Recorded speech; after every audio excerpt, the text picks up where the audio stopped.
People of Gaza are people of Qur'an by and large. I'm making an overall statement here, yes? But the most amazing statistic that I heard was that there are more huffaz of Qur'an per capita in Gaza than there are anywhere else on earth. So when you are a person when there's an entire communal culture, not familial culture, not individual culture, the society has a culture of memorizing the Qur'an.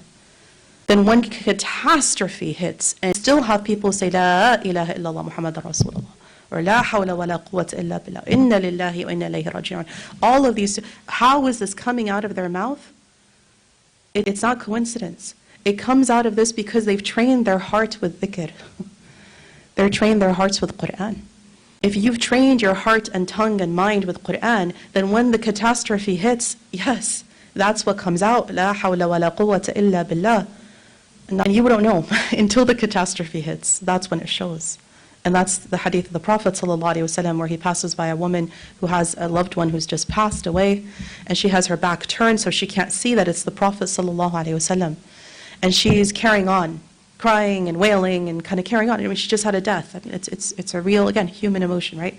And she's carrying forward. And so when she doesn't know who's behind her, right? When she hears a person say to her, right, this is not our way. And so she responds and she says, you don't know what I'm going through.